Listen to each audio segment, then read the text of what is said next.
update time and a little bit of a tutorial.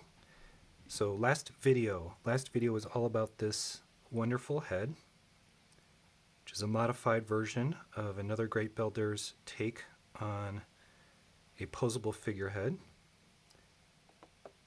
And what I've done is looked at a great builder online, Eero, and this guy was featured in the Lego house as an artist in the gallery. He builds a lot of fantastic posable figures, and what I'm trying to do is take a good lesson from his techniques, because his sense of proportion is spot on. Every single joint is completely manipulated and movable to the human body. So why not get inspired and try to look at the proportions and techniques that are going on, especially with arms. So if I were to look at this arm right here, there's a snot brick in there on all four sides, a clip horizontal going into a pneumatic T.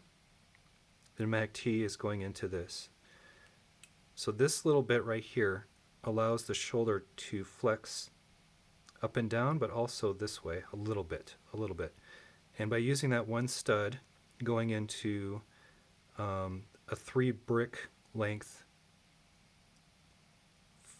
upper arm allows you to come in and cap it off, and then using one of the newer elements, and let me show you that element. I believe this only comes in gray and black. The black are more common, but these are fantastic little lifesavers. And the trick that I can see in the elbow was using a Technic T-junction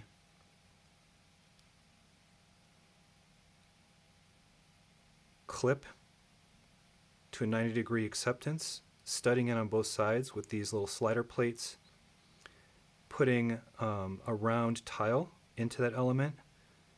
Doesn't give you a perfect grip, so it's all relying on this. And then there's basically tubes that are short. I just haven't searched my stockpile to put them in, but I'm going to try to jam one in there and maybe one in there for reinforcement. This in turn goes into a Technic 1x1 brick. It's not pinning it all the way. It's slid in and it stops because I've studded into it with another 4-stud snot brick, a little slope to indicate the forearm, and tiles to kind of cap it off. But these could easily be plates if you wanted to greeble it out or anything. And then the hand, this hand is directly lifted from a different builder, JigsawJo. So what I'll do is I'll put the links to JigsawJo in her hand. She just makes wonderful hand studies and amazing robots. And then Eero's, I can link to just his whole portfolio, because you can see he makes a lot of variations on a common theme using this type of arm structure. As far as the body, let me get into Josephine's hand a bit. This one is a little tricky to see, so I've made a different colored version. And by taking it apart, you're going to see kind of what's going on. So this is normally used as the little back elements on minifigures. And what she's done, and by the way, this is completely unmodified. This is directly lifted from her because I could not find a better way to do it. I struggled for a while just trying to mess with it, but she's using the vertical T brick with bar. And the genius of this is this bar is maybe 2 length. Okay, so there's really no way to get a 2-length bar attached in really any common element that I know except for this brick. And you snap in these guys, 2 of them in the middle, And as you can see, they're half gripping on the ends, and then reusing that new piece again for the thumb. And I have to say, most hands that I see, there's only 3 fingers. But getting it down to this small of a hand with all 4 fingers with some articulation in it, just to give it some expressiveness, is just crazy genius. So instead of finishing it the way she did, which was to put a clip element in there, what I'm doing is by flipping that brick around and studding it in, I get a negative, and then just putting a 1x1 round plate, aka stud, in there, and that one little piece gives a sense of the wrist going into the forearm. It's roughly proportional. So if you take your arm right now and you touch your shoulder with your hand, you can see how this does the same maneuver, where you can now, these fingers are going to rotate up and touch the shoulder. So as far as being human proportioned, I think this is fairly accurate, up to the forearm, up to the shoulder. And then the question is, what do you do with the body? So for me, there's not really any instructions or anything, but I noticed it's usually proportionally. Eero uses 6 wide. So what I did is I put in another snot brick. I've got the studs going in to turn it sideways, and then to clamp them, I have a 1x6 facing one direction, a 1x6 facing the other direction. These are headlight bricks because they can, the back ends of the headlight bricks can accept studs, even though there's a gap. And then you can see I put in my double wide snot bricks with studs on facing this direction to clamp that together, which means that I can come back now, and I'm not going to take it off, but this 2x6 plate is put into the bottom. And what I'll do is I'll cap this off too. So by now, kind of putting that together, and now a stud's facing forward, the chest is roughly proportional down 4 studs, so I'm just going to hold this model like this. And then the rest is pretty straightforward, I would say, except for the use of, if I can take it off.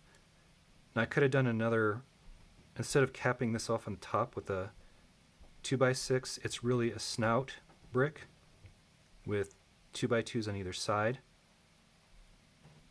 And then this little piece here, so I could get that snout brick allows me to flush level this little hint of a curve at the upper body. And I'm still playing with this quite a bit. But if I do that, I can now look at my thumbs. Okay. So I can crush that in there. I can take this, and I'm using the studs with the open and hole to reinforce a little bit.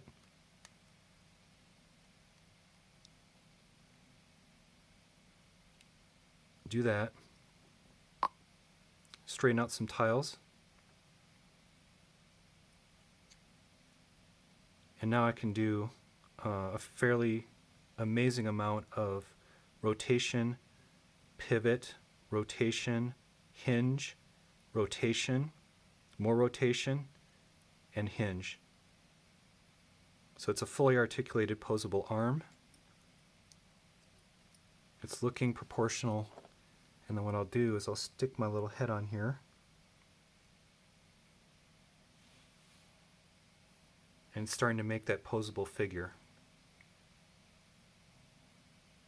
And what I'll do is I'll continue to use Eero's techniques for the hip joint socket and leg work. But this torso is going to be my own design as I kind of feel my way through how I want the proportions to be. So I'll count the number of studs and depth that Eero uses. And and I'll use his technique for the hips, but all in here and behind, I'm just going to make it up as I go along. So you can see there's a gap there. I haven't really thought through how to complete this other than using maybe those sliders on the back. If I'm feeling it, what I will also do is slip these quarter tiles in to cover that up, and then come back maybe with a tile across the back or a reverse slope for that part, and just do a 1x1 tile in there in the quarter round there to give it this impression of a back starting to come down in the spine. And then what I'll do is I'll use some snot bricks in here to flip it, the studs outwards, like you'd normally build. It's just in order to clamp that structure, I had to have a reverse facing piece, which I'll work around just up to here. So that's sort of my quick walkthrough of this little teeny build that I'm working off and on as I take a break from my other big stuff. All right, so 3 different artists now as inspiration, trying to learn from the best and combine it into some sort of posable model, generic posable model.